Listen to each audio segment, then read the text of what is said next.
आज हम नया टॉपिक कर रहे हैं सबसेट यानी उपसमुच्चय।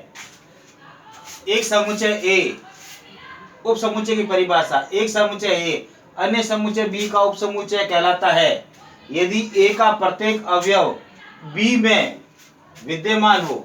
ए का प्रत्येक अवयव बी में मतलब दो समुच्चय है अपने पास ए और बी, तो ए का प्रत्येक अवयव बी में विद्यमान हो। जैसे ए का प्रत्येक अवयव दो है अपने पास ए में, ये बी में है, हाँ है, तो ए क्या होगा, बी का सबसेट होगा। A is a subset of B.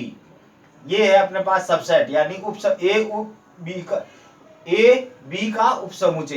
ये साइन किसका है हमारे पास, सबसेट का साइन है, राइट इट।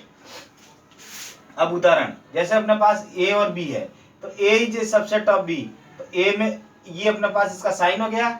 अगर सी में अपने पास 1 2 3 5 है, तो इसमें देखिए 5 एलिमेंट है वो बी में नहीं है, तो A is a not a subset of B. तो ए सी बी का सबसेट नहीं है।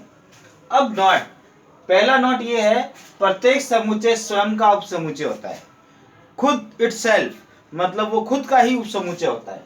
दूसरा, रिक्त समुच्चय प्रत्येक समुच्चय का उपसमुच्चय होता है। जो रिक्त समुच्चय होता है वो प्रत्येक समुच्चय का उपसमुच्चय होता है। मतलब दो सेट तो बनेंगे, दो अगर कोई सेट है तो दो उसके उपसमुच्चय होंगे। कौन सा, पहला खुद और दूसरा रिक्त समुच्चय। यदि किसी समुच्चय में अवयवों की संख्या n है, अगर अपने पास n है, जैसे इसमें कितने अवयव है, 2 अवयव है, इसमें कितने अवयव है, 4 अवयव है, तो किसी समुच्चय में अवयवों की संख्या n है, तो कुल उपसमुच्चयों की संख्या कितनी होगी, 2 की पावर n यानी 2 की घात n। तो अगर अवयवों की संख्या 1 है तो उपसमुच्चय कितने होंगे, 2 की घात 1 यानी 2, राइट। यदि n बराबर 2 है तो 2 की घात 2 यानी 4, n बराबर 3 है तो 2 की घात 3 बराबर 8, 2 की घात 4 बराबर 16, 2 की घात 5 बराबर 32। यानी अवयव 1 है तो 2 उपसमुच्चय होंगे, 2 है तो 4 उपसमुच्चय होंगे, 3 है तो 8 उपसमुच्चय होंगे, 4 है तो 16 उपसमुच्चय होंगे, 5 है तो 32 उपसमुच्चय होंगे।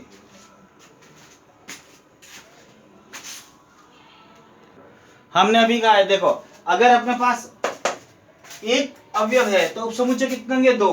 कौन कौन से होंगे, एक तो इटसेल्फ और एक 5, राइट। अगर 2 अवयव है, 1 और 2, किसी समुच्चय में 2 अवयव है तो उपसमुच्चय कौन कौन से होंगे, देखो सिंगल सिंगल के बनेंगे 2, ये सिंगल सिंगल के बन गए, और ये खुद है और एक 5, ये 4 बनेंगे, वो लिखा हुआ है 4। अगर 3 अवयव है तो उपसमुच्चय कितना बनेंगे, 8। तो कैसे, सिंगल सिंगल के 3 बनेंगे, डबल डबल के 4 बनेंगे, 3 बनेंगे, डबल डबल के भी 3 और सिंगल सिंगल के भी 3, और इसके बाद में खुद सेट और 5 तो प्रत्येक का उपसमुच्चय है और स्वयं का उपसमुच्चय है। तो इस प्रकार अपन एंड अगर ए बराबर अपने पास 4 अवयव है तो कितने उपसमुच्चय बनेंगे, 16। यह आप घर से बनाना, राइट।